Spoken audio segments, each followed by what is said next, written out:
जैसा कि आप अच्छे तरीके से सीख गए हैं कि फोल्डर मैनेजमेंट कैसे करनी है क्लाउड के ऊपर, तो आज हम सीखेंगे कि क्लाउड पे ही हमने फाइल नेमिंग कैसे करनी है। फाइल नेमिंग का थोड़ा सा मैं बताता चलूँ। फाइल नेमिंग आपकी इंतहाई इंपॉर्टेंट होती है। उसकी वजह यह है कि आपकी फ़ाइल के नाम से ही पता चलना चाहिए कि उसका मकसद क्या है। मिसाल के तौर पे कुछ मिसालें आपके सामने आ रही होंगी, जिसके अंदर एक है इनवॉइस, उसके आगे डेट लिखी हुई है। इससे पता चल गया हाँ ये इस कंपनी की इनवॉइस है जो कि इस तारीख को बनाई गई थी। आपका नाम जो है फ़ाइल का बड़ा ही मीनिंगफुल होना चाहिए। इसी तरह आपकी सीवीज़ की बात कर लें, उस पर भी बड़ा मीनिंगफुल होना चाहिए। अक्सर एग्जांपल ऐसी हमारे सामने आती हैं कि उसके ऊपर सिर्फ लिखा होता है रिज्यूमे डॉट PDF। उसका कोई पता नहीं चलता कि किसकी वो रिज्यूमे है या सीवी है। तो ये चीज़ें का बहुत ज़्यादा ख्याल रखते हैं कि आपने किसको सीवी भेजी, किस कंपनी के लिए, किस पोजीशन के लिए भेजी, कौन सी डेट को वो अपडेट हुई। इस तरह की चीज़ें हम आज सीखेंगे इस टॉपिक में। आइए चलते हैं, फिर हम कंटिन्यू करते हैं। पहले हमने देखा कि फ़ोल्डर्स कैसे बनाने हैं और उनको किस तरह हमने ऑप्टिमाइज़ करना है अपने काम के हिसाब से। आज हम देखेंगे हमने उनके अंदर फाइल्स कैसे बनानी है। जैसे कि हम सबसे पहले हम पर्सनल फोल्डर में ही चले जाते हैं। पर्सनल फोल्डर में आए, यहाँ पे हम फॉर इंस्टेंस बिल्स में चले जाते हैं। अब यहाँ पे हमारे पास इलेक्ट्रिसिटी का एक फ़ोल्डर है। अब यहाँ पे हम एक न्यू फाइल बनाएंगे। फॉर इंस्टेंस मैं चाहता हूँ कि यहाँ पे कोई गूगल शीट हो।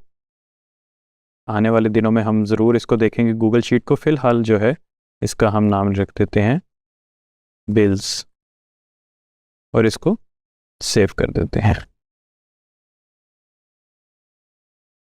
और ये फाइल मैंने क्लोज कर दी। अब आप देख रहे हैं यहाँ पे एक बिल्स के नाम की फाइल बन गई। अब क्योंकि ये इलेक्ट्रिसिटी के फोल्डर के अंदर है तो आपको क्लैरिटी है कि ये बिल्स की फाइल है। लेकिन इसमें जो है बिल्स कब से कब तक के हैं, कौन से साल के हैं, इस तरह की कोई हमने डिटेल नहीं लिखी।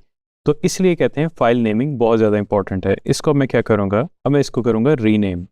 रीनेम कैसे करूँगा, क्योंकि हैं तो बिल्स ही, लेकिन क्योंकि ये मेरे पुराने बिल्स की डिटेल्स थी इसके अंदर, तो मैं उसका साल लिख दूंगा, 2024 कर लेते हैं।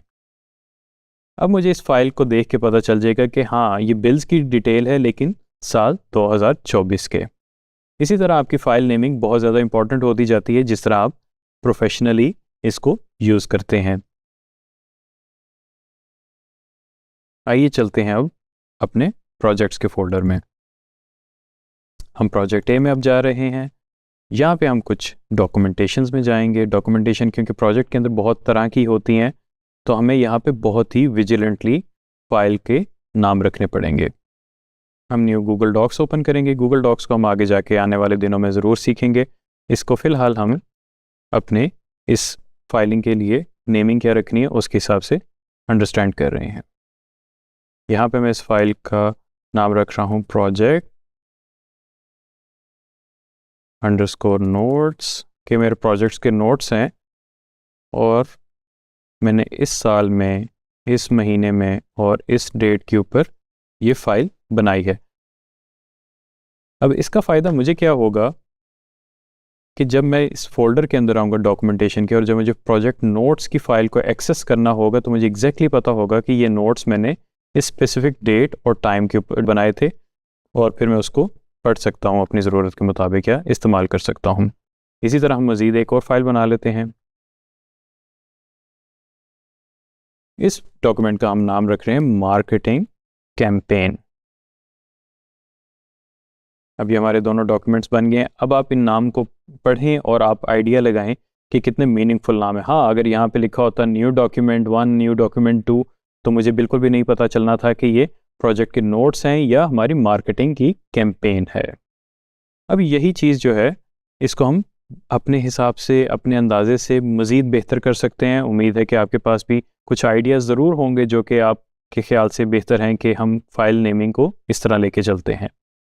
खैर, ये कुछ एग्जांपल्स थी। इसी तरह हम अपने जो भी डॉक्यूमेंट्स हैं, चाहे वो PDF हो, चाहे वर्ड डॉक्यूमेंट हो या गूगल डॉक हो, स्प्रेडशीट्स हो, कुछ भी हो, उनको इसी तरह नेमिंग कन्वेंशन के साथ फॉलो करके बनाया करेंगे। अच्छा, ये तो हमने देख लिया गूगल ड्राइव को। अब हम आते हैं ड्रॉप बॉक्स में और वही जो प्रैक्टिस हमने वहाँ पे की है वही प्रैक्टिस हम यहाँ पे करेंगे। ड्रॉप बॉक्स के अंदर आप देख रहे हैं कि उसका UI थोड़ा सा डिफरेंट ज़रूर है लेकिन उसका मकसद या इस्तेमाल करने का तरीका एग्जैक्टली वैसे ही है। इसको स्क्रॉल डाउन करें तो आपके सामने आपका पर्सनल और वर्क फोल्डर दोनों आ जाएंगे। आप जाएं वर्क प्रोजेक्ट्स में, क्योंकि इसमें हमने बनाया हुआ था प्रोजेक्ट बी का फोल्डर। आपके ज़हन में क्या आइडिया है, आप कौन सी फाइल बननी चाहिए? यहाँ पे मैं बना देता हूँ वर्ड डॉक्यूमेंट। अगर आप फर्स्ट टाइम चलाएंगे तो इसको एक्सेस चाहिए होगा, इसको अलाउ कर दीजिए। जिस तरह गूगल डॉक्स है इसी तरह माइक्रोसॉफ्ट का वर्ड भी ऑनलाइन आपको अवेलेबल होता है फ्री ऑफ कॉस्ट, इसको आप यूज़ कर सकते हैं। इस पे हम यहाँ पे क्लिक करेंगे और इस डॉक्यूमेंट का नाम हम लिखेंगे प्रोजेक्ट अल्फा अंडरस्कोर डिज़ाइन, यानी कि ये हमारा प्रोजेक्ट अल्फा था और उसका जो है ये डिज़ाइन का डॉक्यूमेंट है, और एंटर दबा देंगे। आप देख रहे हैं कि यहाँ पे उसका नाम अपडेट हो रहा है और उसने लिख दिया सेव टू ड्रॉप बॉक्स। इसको आप क्लोज कर दें। अब आप यहाँ पे देखेंगे प्रोजेक्ट अल्फा अंडरस्कोर डिज़ाइन आपके पास आ गया है। इसी तरह हम आगे मज़ीद प्रैक्टिस करें तो हम इसमें एक मज़ीद डॉक्यूमेंट डाल देते हैं।